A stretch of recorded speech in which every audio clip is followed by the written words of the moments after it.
Têlên deng. Ez niha ji serdana te vegeriya me û hatim elbexçeyê çayê rûniştime. Serê havînê ye. Îsal berî tîma ye. Tîbûna wê kiriye ku zû kirasê zerîk li xwe bike.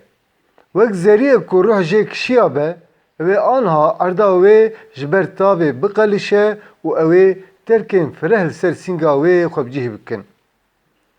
Hema ji van girikên biçûk û wê de tesîra sala xelab xuyanî dibe. Heta ku çav dibîne berî dihere.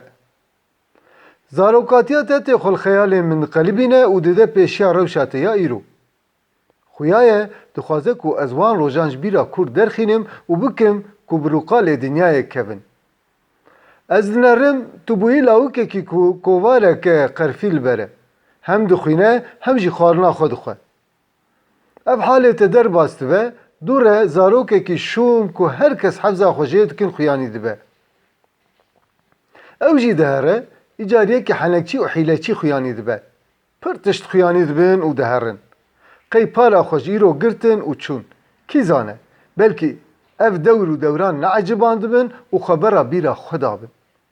Dawî tu dibî mamosteyekî ku hêviya xwe bi xwendekarên xwe ve girê daye. Bi hêviya ku xwendekarê te wê sibê rabin, hin derdan derman bikin, tu li wan miqateyî û tu dixwazî ew bixwînin. Hinek kes henekên xwe bi te dikin.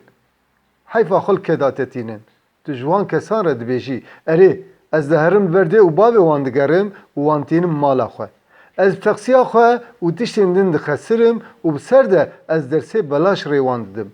Rast e, lê ez pêşe rojê bizar dikim. Tişta ku hûn nikarin fêm bikin ev e. Ew kesên din bi te dikenin û henekên xwe bi aqilê te dikin.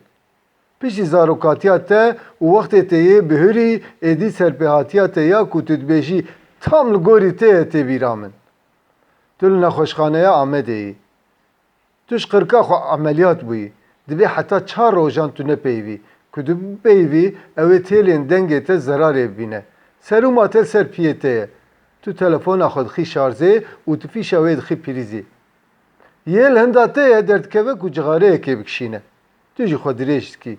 Tu hê 9 xilmaş bûyî, tu bi dengê telefona ku şarzê tê kişandin bi xwe dihesî. Tu dinerî ku yek dike telefona te bibe. Hema tu hişk bi piyê wî digirî û tu destê xwe yê din dike hûtik û tu dikî dawşînî yê diz. Lê mîrate serûmê nahêle. Di vê navberê de yê diz çi bibêje baş e?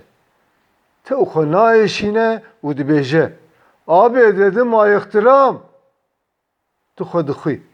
Tu tiliyên xwe li hev dixî ku nexweşê li ber pajiyê xwe bizîvirîne hêla te û bi we bihese.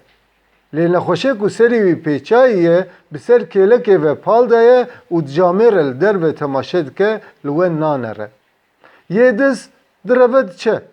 Hevalê te hê nû hatiye. Tu jê re dinivîsî û tu defterê dirêjî wî dikî ku bixwîne.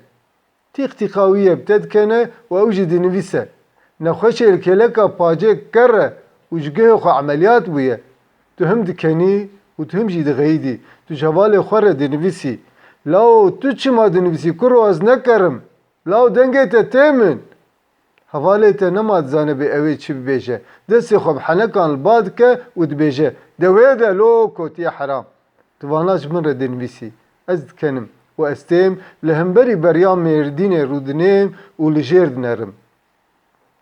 Heta bin xetê xuyanî dibe. Tu dîsa tê bîra min û ez dîsa dikenim.